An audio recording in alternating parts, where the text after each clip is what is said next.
Imagina que das un paso hacia una villa romana al atardecer. La luz de las lámparas danza sobre paredes pintadas, y las conversaciones susurradas revelan secretos tan impactantes que parecen imposibles, más que históricos. Estás rodeado de humo perfumado y del olor metálico de los cosméticos. De pronto, una noble romana sale de sus aposentos, el rostro cubierto de polvo blanco mortal, los labios teñidos de un carmín tóxico, y camina con gracia hacia el estudio de su esposo, donde esperan distinguidos invitados. Sus movimientos elegantes esconden costumbres tan ajenas a nuestra comprensión moderna, que borran la frontera entre la verdad documentada y un sueño febril. Pero antes de adentrarnos más en estas historias ocultas de poder, supervivencia y ritual, por favor, dale like al video, suscríbete a Vientos del Pensamiento y activa la campanita para más revelaciones desde las sombras de la historia. Déjanos un comentario con tu ciudad o país. Es increíble cómo estamos regados por todo el mundo y aún así nos une la misma fascinación por el pasado. Lo que hoy llamamos intimidad, el cuidado personal, los momentos privados, los lazos familiares, existía en la antigua Roma, pero bajo reglas completamente distintas. No eran excepciones raras, eran el núcleo de su civilización. Reforzadas por la religión, la ley y siglos de tradición. Una sociedad donde las dinámicas de género, las estructuras de poder y la expresión sexual, seguían patrones que hoy nos dejarían boquiabiertos y profundamente perturbados. Cuando el Vesubio sepultó Pompeya en el año 79 DC, no solo conservó edificios y cuerpos humanos. Congeló también atisbos de los comportamientos más secretos de Roma. Recámaras decoradas con arte explícito, termas regidas por complicados protocolos sociales, y espacios privados donde la línea entre placer y dominación simplemente desaparecía. Piensen en la pudicitia, el concepto romano que traducimos como modestia. Pero iba mucho más allá. Para las mujeres aristócratas, la pudicitia no era solo castidad, era una actuación social perfecta. Estar disponible solo para su esposo, y absolutamente prohibida para cualquier otro hombre. No era cuestión de gustos, era cuestión de estatus político del marido. Lidia Drusilla, esposa del emperador Augusto, dominó esa imagen de virtud hasta volverse la mujer ideal de Roma.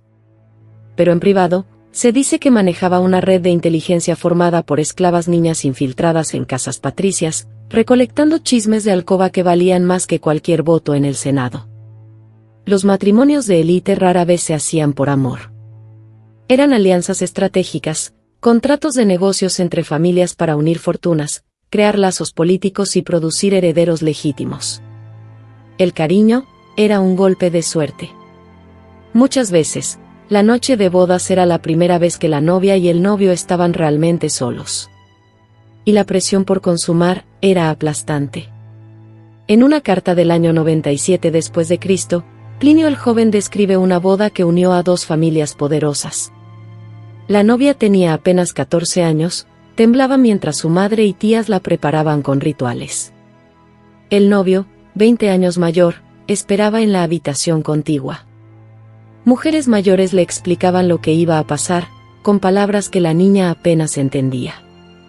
La cama, bendecida por los dioses del hogar y cubierta de telas rojas, estaba lista para ocultar la sangre de su primera vez. En Roma, la sexualidad no se clasificaba simplemente entre hombre y mujer.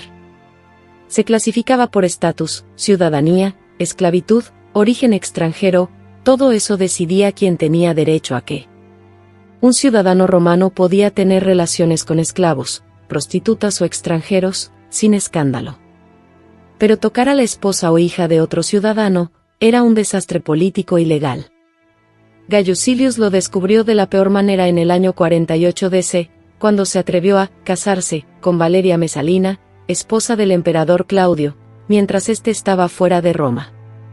¿Importaba si el matrimonio era legal? No. Era un atentado contra el poder imperial. Cuando Claudio regresó, los dos fueron ejecutados rápidamente. No solo por adulterio, sino por desafiar al Estado con un acto sexual. La esclavitud añadía una capa todavía más oscura.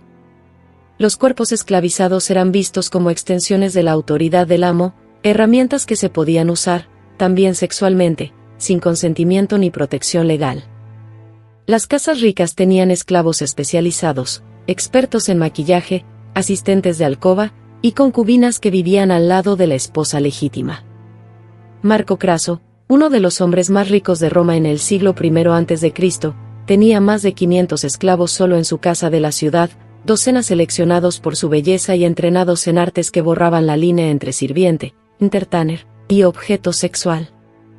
Los textos históricos hablan de veladas privadas, banquetes donde los esclavos no solo tocaban música o recitaban poesía, sino que participaban en actos mucho más íntimos disfrazados de entretenimiento o tributo a los dioses.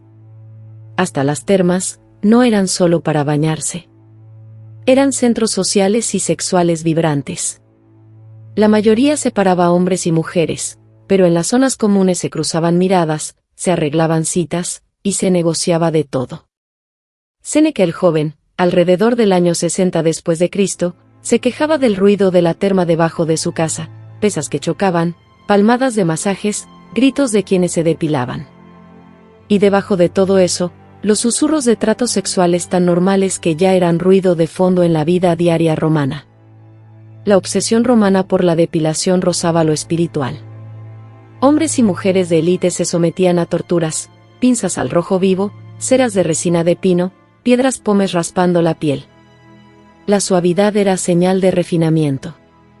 El dolor era el precio.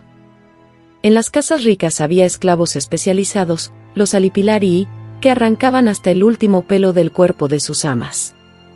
El poeta Marcial vio una vez a la esposa de un senador tendida inmóvil, mientras una niña esclava le depilaba piernas y zonas íntimas con instrumentos de bronce al rojo. La mujer mantenía la compostura digna de una matrona romana, aunque las lágrimas le corrían en silencio por el rostro. Al terminar, su piel estaba roja e inflamada, pero perfectamente lisa, como exigía la moda de la alta sociedad. Los cosméticos de las mujeres de élite eran literalmente letales. La piel pálida se lograba con carbonato de plomo, infertilidad, daño cerebral, muerte prematura. El rojo intenso de labios y mejillas venía del cinabrio con mercurio, que corroía el sistema nervioso. Los delineadores contenían antimonio y más metales pesados. Ovidio, en su Ars Amatoria del año 2 después de Cristo, daba recetas que hoy suenan a veneno. Mezcla plomo blanco con vinagre, forma una pasta y untala en cara y cuello. Para los labios, tritura cinabrio con aceite de rosas y grasa animal. Las mujeres seguían esas instrucciones, y se pintaban la muerte en la cara día tras día. Los métodos anticonceptivos y abortivos eran igual de peligrosos. El silfio, una planta extinta del norte de África, era tan efectivo y caro que aparecía en las monedas de Cirene. Pero una sobredosis mataba. Soranos de Efeso, médico griego en Roma del siglo II, describía lo que las mujeres hacían para no embarazarse. Lanas empapadas en vinagre o resina de cedro introducidas en la vagina. Brebajes con sulfato de cobre, hierro oxidado o escarabajos triturados. Ejercicio violento, baños hirviendo o golpes deliberados en el vientre. Eran actos de desesperación silenciosa, en una sociedad que les daba muy pocas salidas.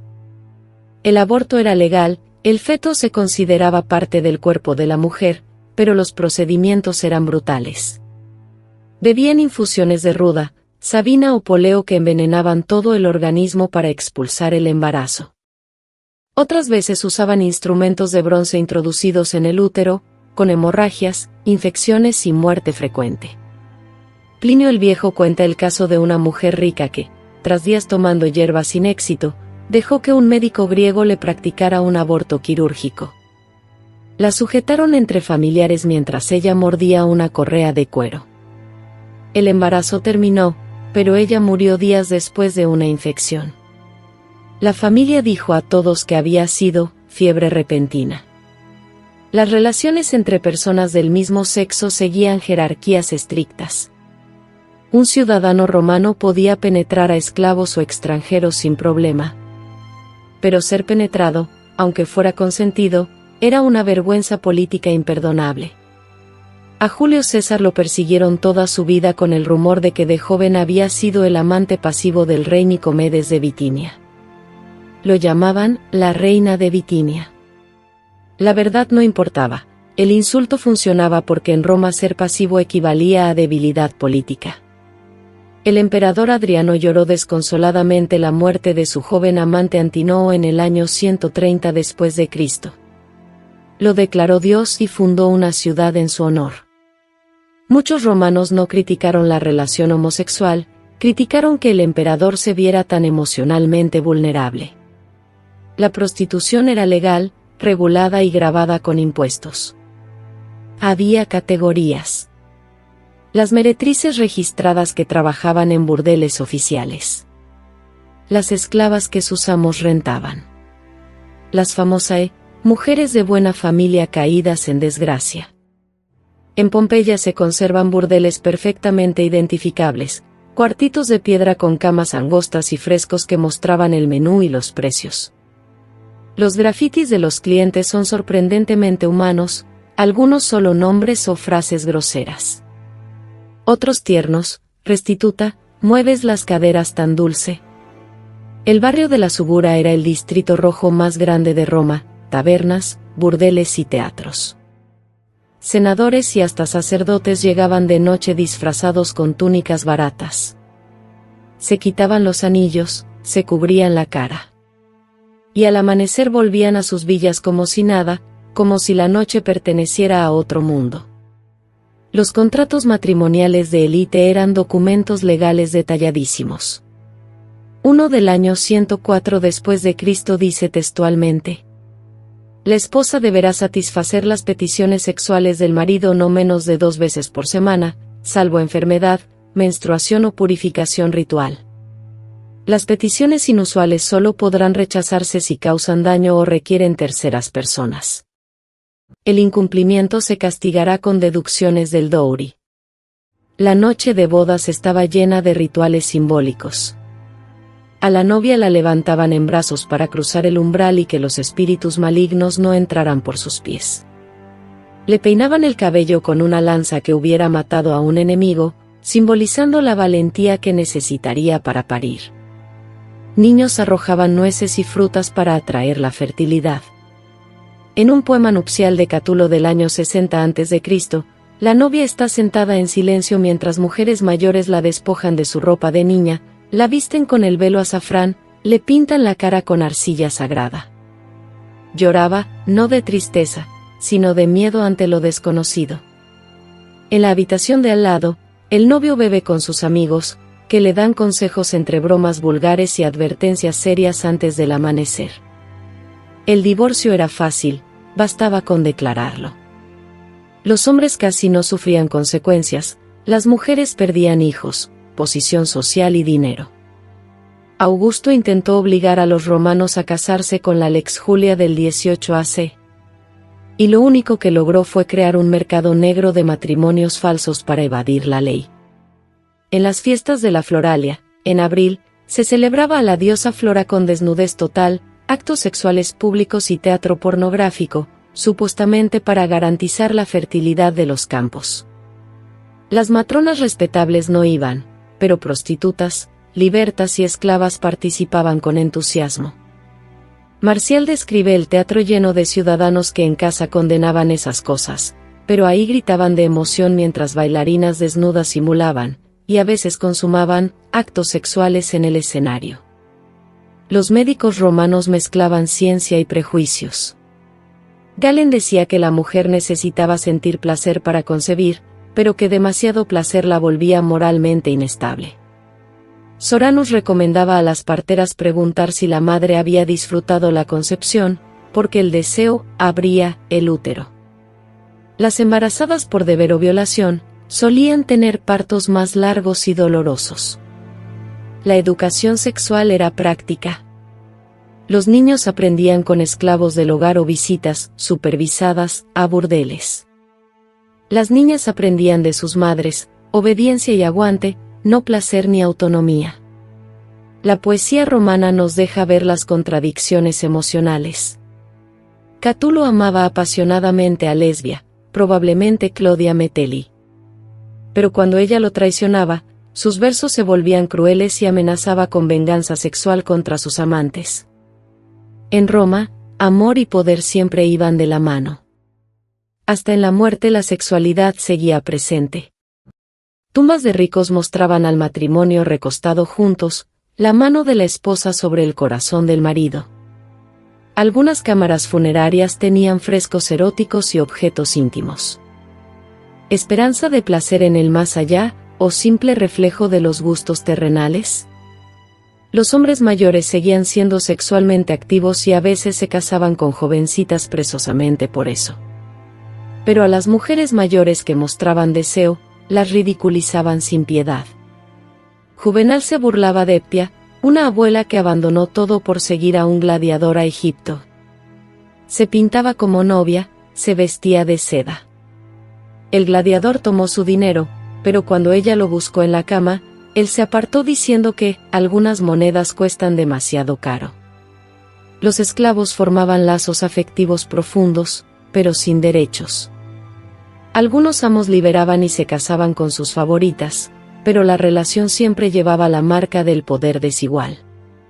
Plinio el joven escribió sobre su esclavo Zósimo. Era más que un sirviente, era mi compañero.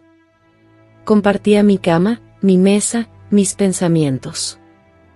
Cuando murió, el vacío en mi casa fue inmenso. Liberó a su hijo y le hizo un sepulcro, aunque admitía que muchos considerarían ese cariño inapropiado hacia un simple esclavo. Y así llegamos al final del pasillo de mármol con el que empezamos.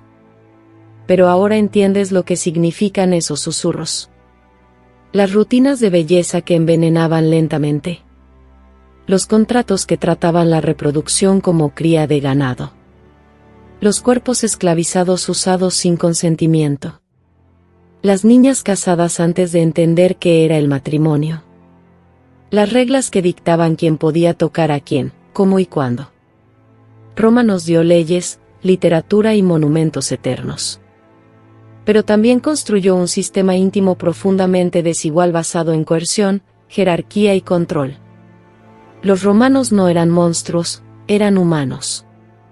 Moldeados por creencias que les parecían tan naturales, como las nuestras nos parecen a nosotros. La ceniza que preservó Pompeya hizo algo más que congelar una ciudad. Nos dejó un espejo.